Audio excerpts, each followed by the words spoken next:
Welcome to my channel. तो देखिए, syllabus तो लगभग कंप्लीट हो चुका है और अब आपके पास रिवीजन का बहुत टाइम है क्योंकि हमारे पेपर पोस्टपोन हो चुके हैं। तो बहुत बच्चों की मेरे पास रिक्वेस्ट है कि ये बताइए कि हम किस ऑर्डर में रिवाइज करें, या हमारे पास हम कंप्लीट सिलेबस रिवाइज करें या कुछ सेलेक्टेड सिलेबस रिवाइज करें। तो इसी को ध्यान में रखते हुए आप ही सबकी रिक्वेस्ट पर मैंने ये वीडियो शूट किया है, जहां मैं आपको ये बताने जा रही हूँ कि आप किस तरीके से प्रिपेयर करें, आपके रिवीजन की क्या स्ट्रैटेजी हो और हर यूनिट से इम्पोर्टेंट टॉपिक क्या है। देखिए, सिलेबस तो 100% है और सिलेबस से ही पेपर आना है, 100% सिलेबस होता है। लेकिन हर सिलेबस के कुछ इंपॉर्टेंट टॉपिक होते हैं जहां से हर बार क्वेश्चन कंफर्म है।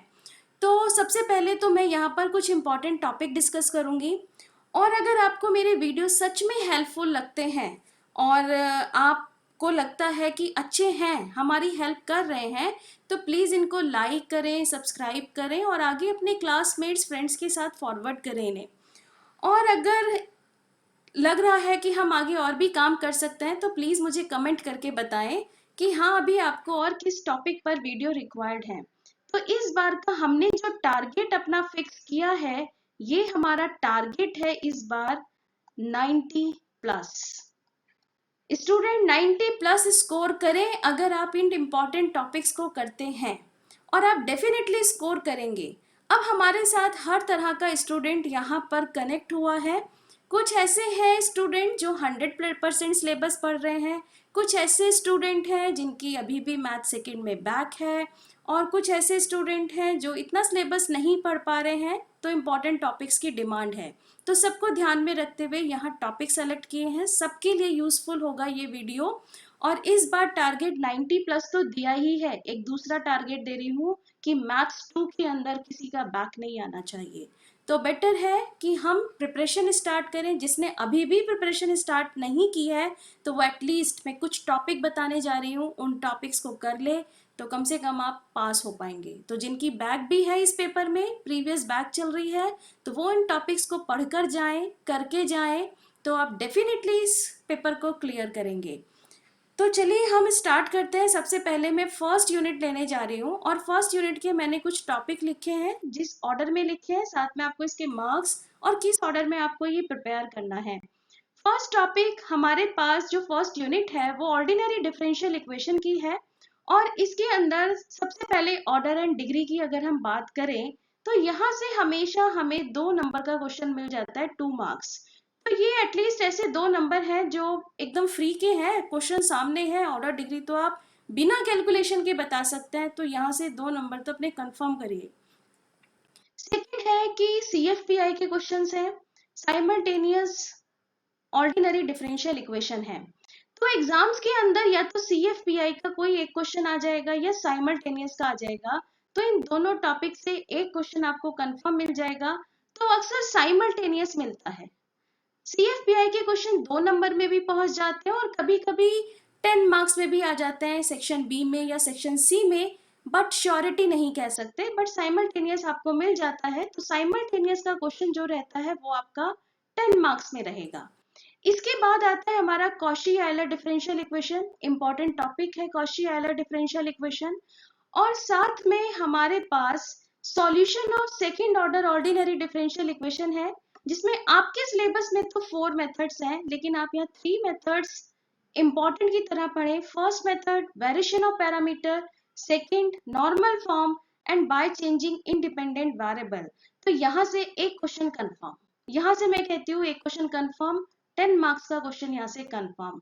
तो जो भी स्टूडेंट यहाँ तैयारी कर रहे हैं या ये चाहते हैं हमारा बैक क्लियर हो, तो वो ये फिफ्थ पार्ट पे जो मैंने टॉपिक डाला है, solution of ordinary differential equation by variation of parameter, normal या चेंजिंग इंडिपेंडेंट वेरिएबल, इस टॉपिक को डेफिनेटली प्रिपेयर कर ले। यहाँ से आपको क्वेश्चन डेफिनेटली मिल जाएगा। तो ये टॉपिक मैं हाईलाइट करती हूँ, ये आपको करना है, यहाँ से इस यूनिट से ये आपको करना आना चाहिए। अब मैं आपसे ये नहीं कह रही कि आप क्वेश्चंस पूरे ही करें। बहुत सा बच्चा है जो बिल्कुल लास्ट आंसर तक पहुंचता है, बहुत से ऐसे हैं जो बीच में कैलकुलेशन मिस्टेक करते हैं या आंसर तक नहीं पहुंच पाते। तो एटलीस्ट आप सारे मेथड्स के फॉर्मूले आपको बहुत अच्छे से लर्न करने हैं। आप जहां तक क्वेश्चन को कर सकते हैं वहां तक क्वेश्चन को अटेम्प्ट करें, बट क्वेश्चन को एकदम ना छोड़ें। तो यहाँ से आप सबसे पहले यूनिट 1 में प्रिपेयर करिए ये 3 methods, variation of parameter, normal and changing independent variable. तो ये इंपॉर्टेंट, यहाँ से मैंने एक टॉपिक इंपॉर्टेंट दिया। बाकी जो स्टूडेंट बिल्कुल 90 प्लस के टारगेट पे हैं वो इसी ऑर्डर में काम करें। किस ऑर्डर में काम करना है बता दिया, पहले मेथड्स तैयार करें, साइमल्टेनियस प्रिपेयर करें, देन CFPI। अब हम आते हैं सेकेंड यूनिट पर। अब जो हमारे पास सेकेंड यूनिट है ये है मल्टी वेरिएबल कैलकुलस। तो मैंने यहाँ बड़े लिमिटेड से टॉपिक डाले हैं क्योंकि हम इस वीडियो में सिर्फ इंपॉर्टेंट टॉपिक की बात कर रहे हैं, 100% सिलेबस की हम यहाँ पर अभी बात नहीं कर रहे हैं। तो यहाँ से हमारे पास मैंने 4 टॉपिक्स यहाँ सेलेक्ट किए हैं, gamma function, beta function, Dirichlet and Liouville's extension. तो यहाँ से जो कंफर्म क्वेश्चन है वो है डिरिचलेट इंटीग्रल। डेफिनेटली यहाँ से क्वेश्चन आता ही है। तो यहाँ से आप सेकेंड यूनिट से अगर कोई टॉपिक प्रिपेयर कर रहे हैं तो डिरिचलेट को तो बिल्कुल ना छोड़े, यहाँ तो ये टॉपिक आपको डेफिनेटली करके ही जाना है। यहाँ से 10 मार्क्स आपके कंफर्म है, 10 मार्क्स का क्वेश्चन कंफर्म है। अब आता है गामा बीटा। ये पूरा ही टॉपिक हमारा शॉर्ट क्वेश्चन या फिर 2 मार्क्स में चले जाते हैं शॉर्ट क्वेश्चन, या फिर 10 मार्क्स के लायक रहता है। वो डिपेंड करता है क्वेश्चन की लेंथ क्या है। तो क्वेश्चन यहाँ से भी मिल जाते हैं, लाइवलीज एक्सटेंशन से भी मिल जाते हैं क्वेश्चन। तो गामा बीटा में अगर आपको याद होगा, आपने वीडियोस देखे होंगे, तो गामा बीटा के कुछ पैट से क्वेश्चन है, बड़े फिक्स्ड से क्वेश्चन है। उन क्वेश्चन की प्रैक्टिस आप कर लें तो डेफिनेटली आपको यहाँ पर ये क्वेश्चन मिल जाते हैं। तो यहाँ से आप गामा बीटा के क्वेश्चंस प्रिपेयर करें और सबसे बहुत अच्छे से प्रिपेयर कर लें डिरिचलेट इंटीग्रल। क्वेश्चन यहाँ से कंफर्म मिलना है, और अगर डिरिचलेट ना मिला तो डेफिनेटली लाइवलीज थ्योरम रखा होगा। अब हम आते हैं यूनिट 3 पर। यूनिट 3 में हमारे पास यूनिट 3 है सीक्वेंस एंड सीरीज, और इस यूनिट को हम 2 पार्ट में करके ही पढ़ाते हैं। और इसी तरीके से वीडियो भी मैंने शूट किए हुए हैं कि पूरे यूनिट को मैंने 2 पार्ट में डिवाइड करके ही पढ़ाया है। फर्स्ट मेरा जो यूनिट का पार्ट है वो हमारा पार्ट रहता है फर्स्ट और second topic, meaning sequence and series. और जो इस यूनिट 3 का सेकेंड पार्ट रहता है वो रहता है फॉरियर।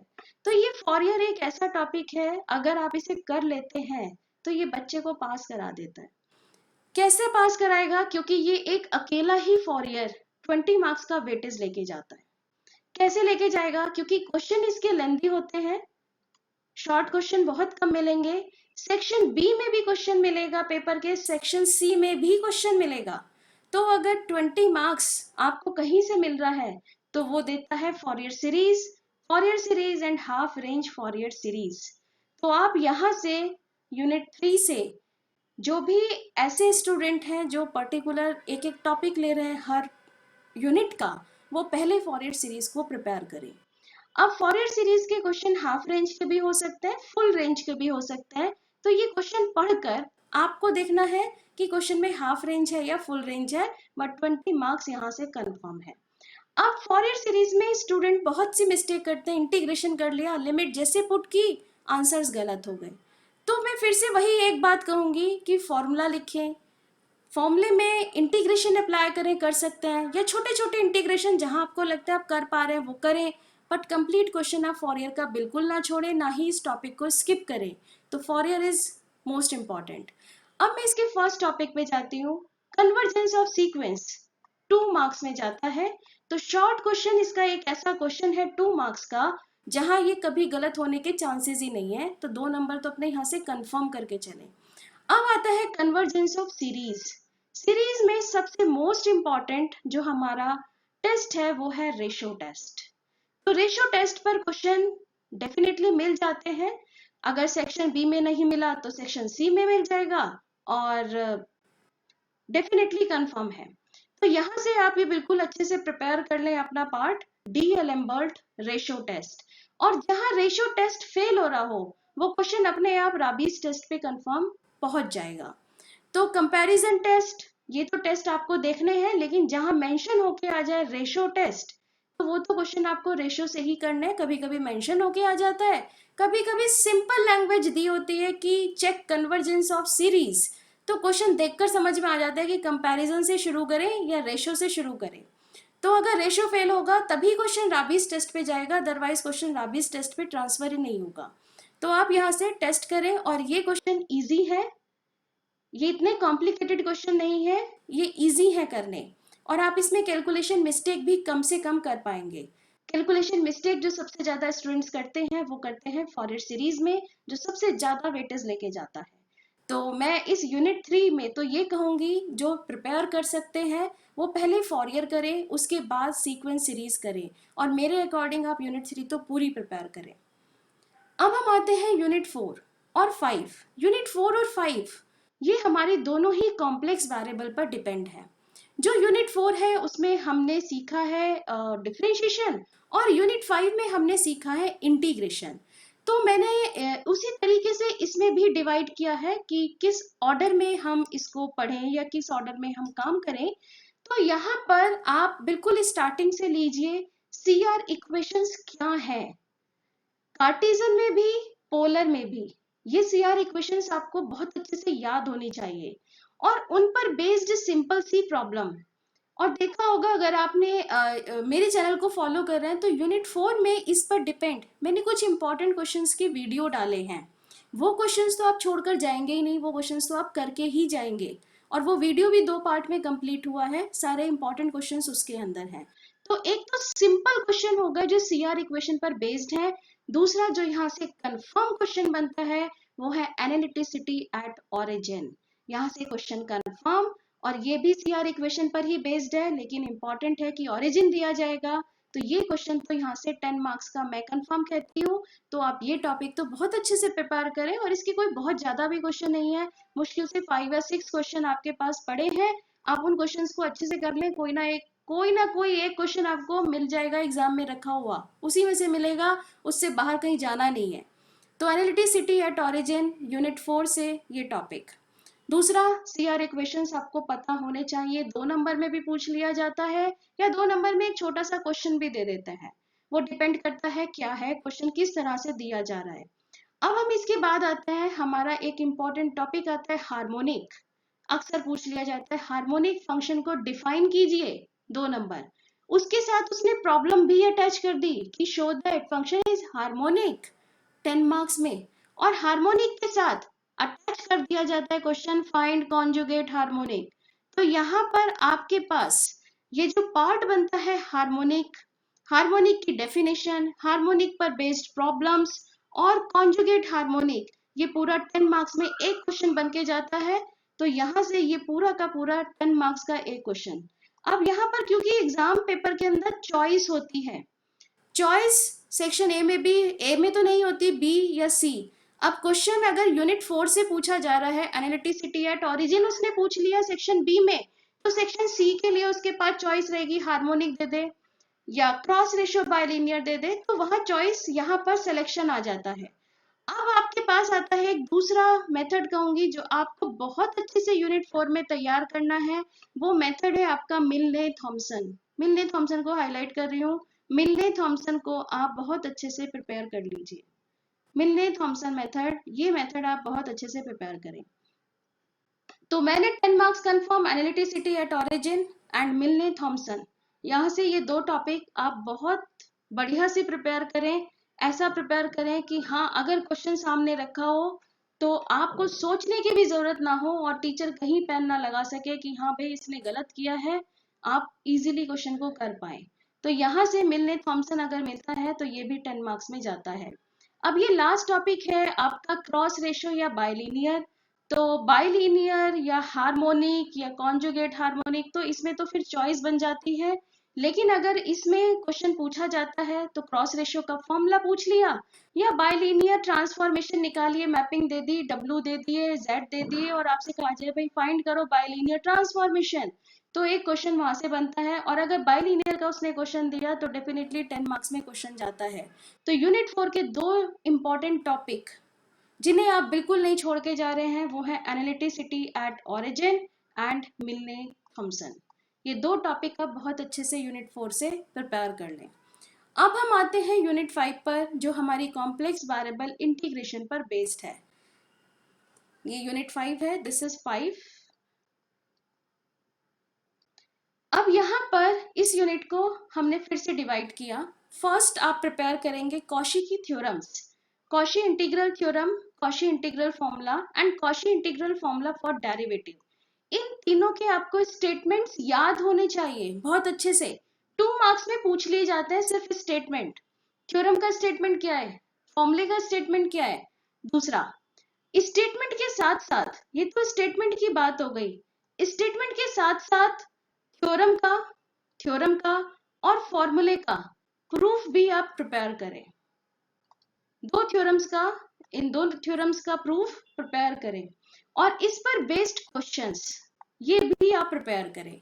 तो कंप्लीट एक क्वेश्चन बनता है इन थ्योरम से, एक सिंगल क्वेश्चन, तीनों का मिलाकर एक क्वेश्चन।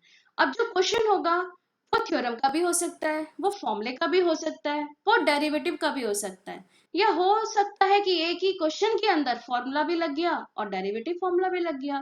वो डिपेंड करता है आपके पोल सर्किल के अंदर लाई करे या नहीं करे।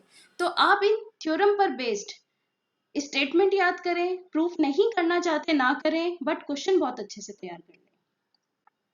अब यहां से जो कंफर्म टॉपिक देने जा रही हूं वो है टेलर एंड लॉरेंट। ये टॉपिक यहाँ से कंफर्म 10 मार्क्स, ये 10 मार्क्स आपके कंफर्म है। तो टेलर और लॉरेंट को तो बहुत अच्छे से प्रिपेयर कर लें, यहाँ तो आपको छोड़ना ही नहीं है। और आपने भी अगर वीडियोस देख रहे हैं तो मैं आपसे बार बार कह रही हूँ कि भाई लॉरेंट पर बेस्ड आगे के सारे टॉपिक हैं, ये तो आप छोड़कर जा ही नहीं सकते। तो यूनिट 5 से लॉरेंट तो आप छोड़ेंगे ही नहीं, लॉरेंट को प्रिपेयर करिए। अब आता है इसके बाद एक इम्पॉर्टेंट टॉपिक रेजिड्यू। अगर आपने सारी वीडियोस देखी हैं तो ये रेजिड्यू, कॉशी रेजिड्यू थ्योरम और रियल इंटीग्रल, इस पर बेस्ड एक क्वेश्चन कंफर्म है 10 मार्क्स। अब एक ही क्वेश्चन में रेजिड्यू, कॉशी रेजिड्यू थ्योरम पूछ ले या रियल इंटीग्रल पूछ ले, सिर्फ इससे एक क्वेश्चन आ जाए तो क्वेश्चन या तो ये मिलकर आएगा या सिंगल एक क्वेश्चन रियल इंटीग्रल का आएगा। तो इस तरह से ये जो थर्ड पॉइंट यहाँ डाला है, दोबारा बता रही हूँ, या तो रेजिड्यू कॉशी रेजिड्यू थ्योरम मिलकर बनेगा एक क्वेश्चन या सिर्फ रियल इंटीग्रल बनेगा। तो इस बार चांसेस हैं रियल इंटीग्रल आए, तो रियल इंटीग्रल को तैयार कीजिए, इसके चांसेस हैं रियल इंटीग्रल आने के, तो इसे तैयार कीजिए। 10 मार्क्स में ये क्वेश्चन यहाँ कंफर्म है। अब इसके बाद जब आपका यूनिट 5 इतना प्रिपेयर हो जाए तब आप इन टॉपिक्स को एक बार देख सकते हैं बाद में कि कॉम्प्लेक्स इंटीग्रल कैसे निकालते हैं, टाइप्स ऑफ सिंगुलैरिटी कैसे फाइंड आउट की जाती हैं। तो ये टाइप्स ऑफ सिंगुलैरिटी 2 मार्क्स में चला जाता है। और अगर कॉम्प्लेक्स इंटीग्रल आया है, कॉम्प्लेक्स इंटीग्रेशन आया है जिसमें उसने पाथ दिया है, इंटीग्रेट करना है, फिर ये क्वेश्चन 10 मार्क्स में जाता है, ये वाला। तो 10 मार्क्स में तो बहुत सारी चॉइस है, तो हम तो कुछ फिक्स्ड टॉपिक करने जा रहे हैं। तो फिक्स्ड टॉपिक के लिए तो आपको बता दिया कि यहाँ से तो आप टेलर और लॉरेंट को फिक्स्ड समझे, यहाँ से तो आप ये बहुत अच्छे से प्रिपेयर कर रहे हैं। दूसरा प्रिपेयर कर रहे हैं residue, Cauchy residue and real integral. तो इस बार चांसेस रियल इंटीग्रल के सबसे ज्यादा है आने के, तो रियल इंटीग्रल को बहुत अच्छे से प्रिपेयर करें। तो इस तरीके से आप इम्पॉर्टेंट टॉपिक्स ले सकते हैं। और देखिए, अब जो स्टूडेंट यहाँ पर बिल्कुल पास होना चाहते हैं, जस्ट 30 मार्क्स का काम करना चाह रहे हैं कि बस हम किसी तरह क्लियर हो जाएं, तो यूनिट 5 से टेलर लॉरेंट पढ़िए, यूनिट 4 से मिलने थॉमसन और एनालिटिसिटी एट ओरिजिन के क्वेश्चंस करिए। अभी एक वीडियो भी डालूंगी जिसके अंदर सिर्फ इंपॉर्टेंट क्वेश्चंस होंगे, उन क्वेश्चंस को करिए। यूनिट 4 के बाद यूनिट 3 से आप सिर्फ फॉरियर प्रिपेयर करिए, ओनली फॉरियर, और कुछ मत करिए इसके अंदर। अगर कुछ करना चाहते हैं यूनिट 3 में फॉरियर के साथ तो एटलीस्ट रेशो का फॉर्मूला प्रिपेयर कर लें और कन्वर्जेंस ऑफ सीक्वेंस, 1 या 2 लाइन के क्वेश्चंस के आंसर होते हैं वो आप प्रिपेयर कर सकते हैं। और यूनिट 2 में तो मैं पहले कह चुकी हूँ, ड्रिचलेट, और ड्रिचलेट ना लगा तो लाइवलीज एक्सटेंशन डेफिनेटली मिलेगा। ये तो आपको क्वेश्चन यहाँ से 10 मार्क्स का कंफर्म मिलने ही वाले हैं, तो ये आप सेकेंड यूनिट से प्रिपेयर करें ये टॉपिक। और अगर मैं यूनिट 1 की बात करूँ सिर्फ पासिंग मार्क्स के लिए, तो मैं इसका पॉइंट नंबर 5 कहूंगी, वेरिएशन ऑफ पैरामीटर, नॉर्मल या चेंजिंग इंडिपेंडेंट वेरिएबल, ये टॉपिक आप कंफर्म तैयार कर लें। तो यहाँ से कोई ना कोई एक मेथड आपके पेपर में तो रखा होगा, वेरिएशन ऑफ पैरामीटर हो, नॉर्मल हो या चेंजिंग इंडिपेंडेंट वेरिएबल हो, यहाँ से कंफर्म है। तो आप हमेशा ये ध्यान रखें कि जब भी आप मैथ्स का पेपर अटेम्प्ट कर रहे हैं तो जो आपका रफ वर्क होता है कभी कॉपी के पीछे ना करें, हमेशा रफ वर्क कॉपी के साइड में करिए, जो साइड आप ड्रॉ कर लें रफ वर्क सारा साइड में आपका हो, क्योंकि बहुत से स्टूडेंट पीछे काम करते हैं, कुछ और कैलकुलेशन, कॉपी पर आते आते क्वेश्चन तक पहुंचते पहुंचते कैलकुलेशन कुछ और हो चुकी होती है, डिजिट कुछ और चेंज हो चुकी होती है। दूसरी चीज़, जितना आता है उतना लिखें, चाहे फॉर्मूले ही लिख कर आए, लेकिन आप पेपर में नहीं छोड़ेंगे कि आपको क्वेश्चन तक नहीं पहुंचे, कट कर दिया, छोड़ दिया, एटलीस्ट फॉर्मूले ही लिखें। और जिनका 90 प्लस का टारगेट है वो ये सारे टॉपिक्स को प्रिपेयर करें, डेफिनेटली 90 प्लस मार्क्स इस बार कंफर्म है। तो आई थिंक ये आपके लिए हेल्पफुल वीडियो हो। कुछ टॉपिक्स मैंने हर यूनिट से एक एक टॉपिक बता दिया। पासिंग के लिए टोटल 5 टॉपिक्स मैंने पासिंग के लिए आपको बता दिए हैं कि ये टॉपिक तो आपको प्रिपेयर करके जाने हैं। तो अगर आपको वीडियो अच्छा लगे तो लाइक करिए डेफिनेटली, और इसे शेयर करिए आगे तक। और नेक्स्ट वीडियो के अंदर मैं हर यूनिट से कुछ इंपॉर्टेंट क्वेश्चंस डालने वाली हूँ, लेकिन ये जो मेरे क्वेश्चंस होंगे वो टॉपिक वाइज होंगे, यूनिट वाइज नहीं होंगे। क्योंकि यूनिट वाइज टॉपिक, तो यूनिट वाइज अगर मैं क्वेश्चन डालूँ तो क्वेश्चंस बहुत ज़्यादा होंगे, तो मैं टॉपिक वाइज क्वेश्चंस डालूंगी कि इस टॉपिक के ये क्वेश्चंस प्रिपेयर करें, तो आई थिंक आपका काम हो जाएगा। तो नेक्स्ट वीडियो में हम टॉपिक वाइज क्वेश्चंस लेने जा रहे हैं, और इसके बाद हमारा जो 2018 के अंदर पेपर आया है, हम उस पेपर का सॉल्यूशन लेने जा रहे हैं। लेकिन अब के सिलेबस और उस टाइम के सिलेबस में थोड़ा सा डिफरेंस है, तो जो टॉपिक के क्वेश्चंस हमारे आउट ऑफ सिलेबस जा रहे होंगे उनको स्किप करते हुए बाकी जितना पेपर होगा वो मैं आपको सॉल्व कराऊंगी यहाँ पर। तो एक पेपर अभी फिलहाल अवेलेबल है 2018-19 का, उसके बाद पेपर नहीं हुआ है इस सिलेबस का, तो कुछ मॉडल पेपर मैं यहाँ पर डेफिनेटली डालूंगी, वो मॉडल पेपर आप लगा सकते हैं। तो आई थिंक ये आपके लिए बहुत हेल्पफुल होगा। Thank you so much.